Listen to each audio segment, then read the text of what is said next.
नमस्कार दोस्तों, कैसे हैं आप लोग। उम्मीद करता हूं आप लोग बहुत अच्छे होंगे और आपकी तैयारी बहुत अच्छे से चल रही होगी। दोस्तों, सभी बच्चों की एक प्रॉब्लम होती है कि सर मैथ कैसे स्ट्रॉन्ग करें। तो आज हम बताने वाले हैं मैथ स्ट्रॉन्ग करने के 5 टिप्स, यानी कि 5 ऐसे टिप्स आपको जो आपके मैथ को बहुत ज़्यादा स्ट्रॉन्ग कर देंगे और आपकी जो भी प्रॉब्लम है मैथ में वो सारी सरल हो जाएगी बहुत ज़्यादा। और मैथ किस तरीके से करें और ऐसा स्ट्रॉन्ग कि जो आपको प्रत्येक परीक्षा में पूरे नंबर दिला दे और आप कोई सा भी मैथ अगर खोल कर बैठें तो वो सभी मैथ जो है आपके लिए ईजी से महसूस होने लगे। तो उन पर ही हम बात करने वाले हैं कि जो 5 पॉइंट हैं, जो 5 टिप्स हैं, उन पर गौर कर लेंगे तो शायद आपका मैथ जो है बहुत अच्छे से हो जाएगा। ठीक है, चलिए तो हम सबसे पहले जो बात करते हैं वो कौन से पॉइंट हैं उनके ऊपर बात कर रहे हैं। तो सबसे पहला जो पॉइंट है हमारा, सबसे पहला जो टिप्स है वो हमारा क्या है, कैलकुलेशन। ठीक है, देखिए ये सबसे अहम चीज़ होती है कैलकुलेशन। अगर आपने कैलकुलेशन अपनी अच्छी की तो आपका मैथ लगभग 30% सही हो जाता है। यानी कितना, 30% आपका मैथ जो हो जाता है वो क्या हो जाता है, सही हो जाता है जब आपकी कैलकुलेशन अच्छी होती है। तो जैसे आपके पास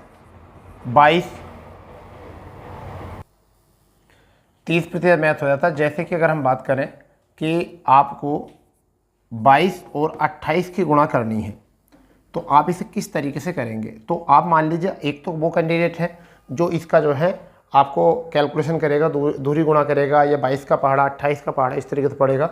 मगर एक वो बच्चा होगा जो इनकी डायरेक्ट गुणा करेगा, 8 दूनी 16, और बस इस 2 अंक को बढ़ाकर 3 से गुणा कर देगा और 2 तिया 6। अब ये बताइए कि कैलकुलेशन अगर आपकी अच्छी हो तो आप मैथ में बहुत आगे निकल जाओगे। सबसे पहली बात तो यही है। ठीक है, सपोज करो कि आपको दूसरे तरीके से क्वेश्चन ये आ जाए। मान लीजिए कि आपको 77 की गुणा, ठीक है, 2 से करनी पड़ जाए तो आप क्या करेंगे। हम सीधी बात बता रहे हैं आपको, सीधी बात बता रहे हैं कि 7 दूनी 14 कीजिए, ये 1 और 1 ये 4, ठीक है, और इसके बाद में इन दोनों संख्याओं को जोड़कर लिख दीजिए, यानी कि 4 और 1 5। तो इस तरीके से भी ये होता है आपका कैलकुलेशन करने का तरीका, बहुत सिंपल। तो अगर आप कैलकुलेशन अच्छी जानते हो तो आपका मैथ जो है 30% मजबूत हो जाता है। सबसे पहली बात जो है वो कैलकुलेशन करने की है। ठीक है, कैलकुलेशन करना, अगर आपकी कैलकुलेशन स्ट्रॉन्ग है तो फिर आपको कोई दिक्कत नहीं है। अगर हम आगे बढ़ते हैं, दूसरा पॉइंट क्या है हमारा, वो है हमारा सरलीकरण, यानी कि सिंप्लीफिकेशन बोलते हैं इसको। यानी क्वेश्चंस को सरल करना हमसे बहुत आसानी से आना चाहिए। जैसे कि आपको एक क्वेश्चन दिया है, सरल करना क्या होता है। जैसा आपको क्वेश्चन दिया है कि 15 बटे आपका 12, फिर गुणा आपका दे रखा है 8 गुणा आपका 10, ठीक है, और आपको यहाँ सरल करना है इसको। तो यहाँ छोटी छोटी कैलकुलेशन मत कीजिए, छोटी छोटी कैलकुलेशन मत कीजिए। ये ध्यान दीजिए कि ये स्टेम जो है वो 120 है। ये ध्यान दीजिए यहाँ पर स्टेम कितना है, 120। और 15 से अगर बात करें, इस 15 से 120 जो है 8 बार कट जाता है, फिर तुरंत 8 से 8 कट कर दीजिए और आपका आंसर कितना आ जाएगा, 1। अगर आप सरल करना जानते हैं अच्छे तरीके से तो आपका मैथ बहुत स्ट्रॉन्ग हो सकता है। सपोज करो दूसरे क्वेश्चन की बात अगर हम करते हैं, दूसरे क्वेश्चन की अगर हम बात करते हैं तो वो क्या हो सकता है, समझ गए, वो क्या क्वेश्चन हो सकता है, समझिए। अगर हम दें 1+, अगर हम यहाँ पर क्वेश्चन दे दें आपको कि 1+1 1+1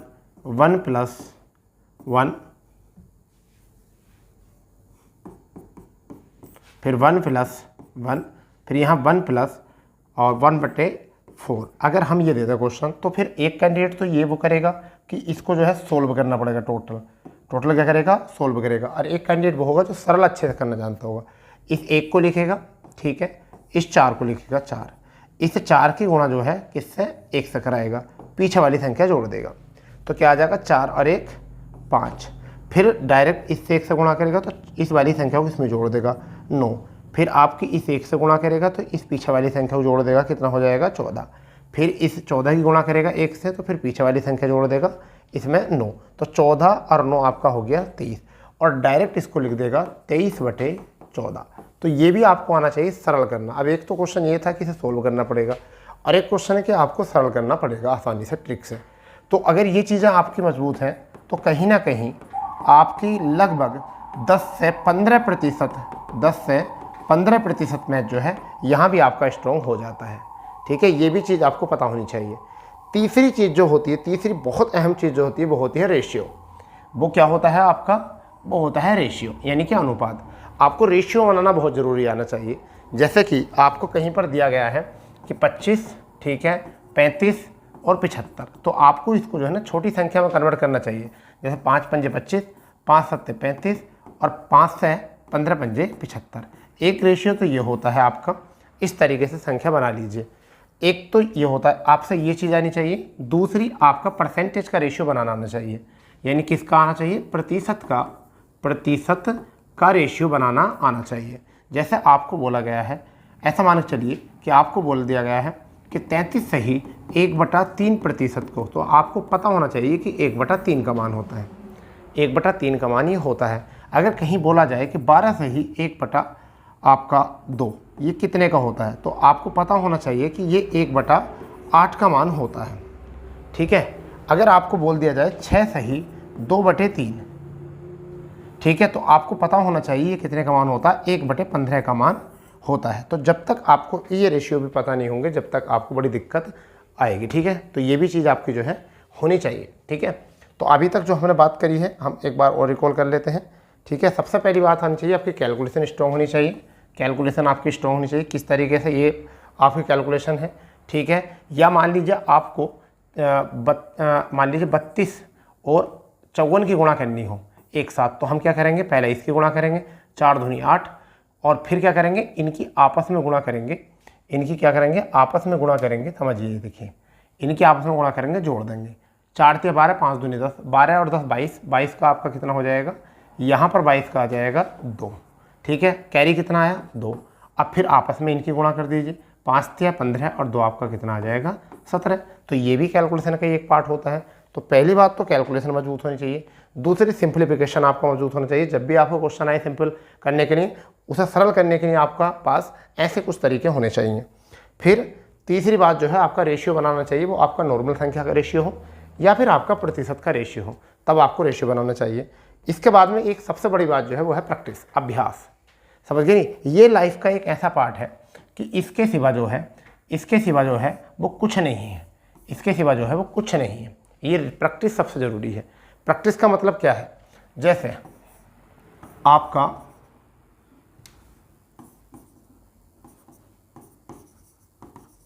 कोचिंग, यानी कि आप ऑफलाइन या ऑनलाइन, ठीक है, आप किसी भी तरीके से पढ़ाई करते हैं, परंतु जो आपने पढ़ा है उसका 2 से 3 घंटे आपको क्या करनी है, वो प्रैक्टिस आपको करनी है। क्या करनी है, प्रैक्टिस आपको करनी है, ठीक है। और कोशिश ये करो कि जितना पढ़ा गया उसको बार बार प्रैक्टिस कीजिए, अभ्यास कीजिए। क्योंकि अभ्यास की तुमने कहानी सुनी होगी, एक कोमल सी रस्सी जो है वो पत्थर में भी क्या डाल देती, निशान डाल देती। तो अभ्यास वो एक चीज़ है, ठीक है। चलिए, अगर दूसरी बात यह है कि मैथ में अगर मैथ आपको स्ट्रॉन्ग करना है तो पर डे जो है आपको 2 से 3 घंटे इसका अभ्यास करना पड़ेगा, ठीक है। और वो कहाँ से, अपने कोचिंग संस्थान के टीचर के सहारे से और अपने खुद सेल्फ के सहारे से। 1 घंटा आपको 1 से 1.5 घंटा टीचर करा देगा, और उसी को आपको जो है 1 से 1.5 घंटे स्वयं उन्हीं क्वेश्चनों को बार बार करके देखना है, मगर अपनी कैलकुलेशन अलग अलग करके। हर बार कैलकुलेशन अलग करिए। जैसे सपोज़ करो कि मुझे ये कहा कि 15/5, ठीक है, और गुणा, ठीक है, ऊपर दे दिया आपको 20 × 3, ठीक है। तो एक तो ये होता है कि टीचर ने कट करना सिखाया हमें कि बेटा 3 पंजे 15, 5 से 5 कैंसिल, और आपका आंसर आ गया 20। तो एक तो टीचर ने सिखाया, मगर हमें क्या करना है, अगली बार जो हमें देखना है 15 20, नीचे क्या है 5 और 3, तो हमें देखना कि आपका क्या यूनिक करें, इससे भी क्या यूनिक करें, ठीक है। टीचर ने तो बताया था कुछ और तरीके से, हम क्या सोच सकते हैं, तो हम क्या सोच सकते हैं, हम ये सोच सकते हैं इस 15 से नीचे का 15 कटा और आपका आ गया 20।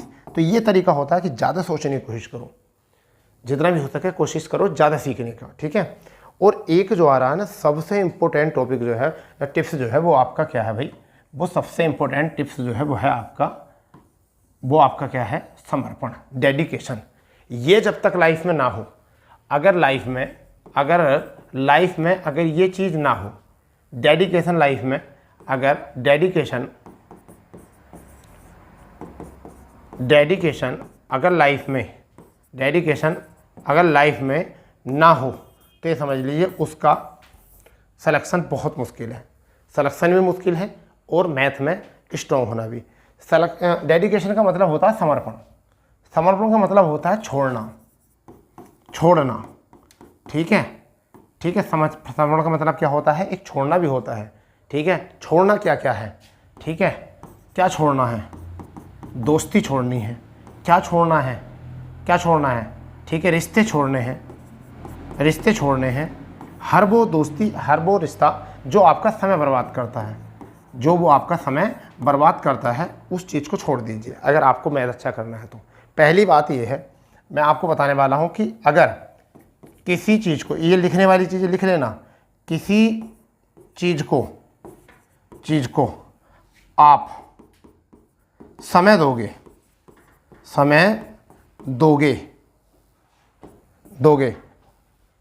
तो समय उस चीज़ को आपके पास ले आएगा। ये सोचने समझने वाली बात है।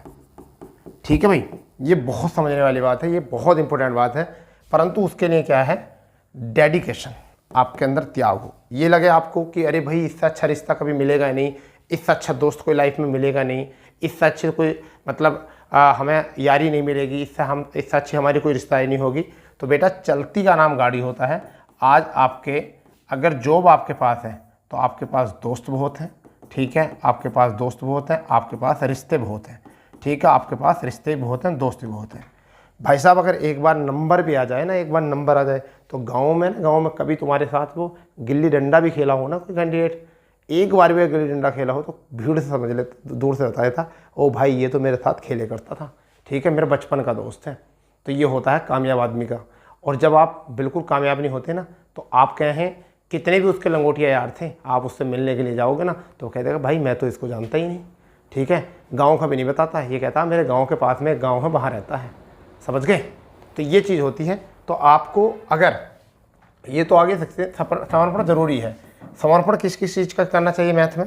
अगर मैं बताऊँ कि मैथ में समर्पण किस किस चीज़ का करना चाहिए, तो पहला बात जो है, आप अपनी नींद का, दूसरा अपने समय का, तीसरा अपने रिश्तों का। ठीक है, चौथा कि आपको जो है ना, आपको ये नहीं सोचना है। और एक और बात, हाँ मैं यहाँ बताना चाहूँगा, अगर आपको लगता हो कि भाई मेरा नंबर नहीं आ रहा, ठीक है, तो नंबर इसलिए नहीं आता क्योंकि जिस समय पर तुम सोते हो ना, उस समय कोई बच्चा जो है ना पढ़ रहा है। जिस समय तुम आराम से घूम रहे हो ना, उस समय पर कोई बच्चा पढ़ रहा है। जिस समय पर आप आराम कर रहे हो ना, उस समय वो पढ़ रहा है और वो तुम्हारी नौकरी जो है लेकर जा रहा है। ठीक है, इस वजह से नंबर नहीं आ रहा, क्योंकि इस समय पर नौकरी कम है और भीड़ ज़्यादा है। ठीक है, तो आप अपनी लाइफ में जो है ये 5 चीज़ें जो हैं, जो मैंने आपको बताई हैं, पहला आपका जो है वो पहली चीज़ जो है आपकी क्या है, कैलकुलेशन है। ठीक है, कैलकुलेशन है। दूसरी चीज़ जो है आपकी सिंप्लीफिकेशन है। क्या है आपकी? सिंप्लीफिकेशन है। और तीसरी चीज़ जो है आपकी, वो आपकी है रेशियो, अनुपात बनाना। और चौथी सबसे बड़ी बात है अभ्यास आपका। और पाँचवीं आपकी सबसे बड़ी बात जो है वो है समर्पण, डेडिकेशन। ये होना चाहिए। तो अगर आप इतनी चीज़ें कर सकते हो तो निश्चित ही आपका मैथ जो है बहुत स्ट्रॉन्ग हो जाएगा। जीरो से भी आप, यानी कहते हैं ना कि बिल्कुल जीरो लेवल से जो है ना आप हीरो बन जाओगे। ठीक है, तो ये थे आज के टिप्स जो आपको मैथ में जो है बहुत ज़्यादा हेल्प करेंगे। ठीक है, मैं उम्मीद करूँगा कि आप लोगों को बहुत अच्छे समझ में आए होंगे। ठीक है, अगर किसी को किसी प्रकार का सजेस्ट करना है तो वो कमेंट्स में कर सकते हैं। कोशिश करूँगा कि 24 घंटे में आपको उसका जवाब देने की। ठीक है, तो मिलते हैं ऐसी अपडेट के साथ। जब तक के लिए जय हिंद, जय भारत, वंदे मातरम।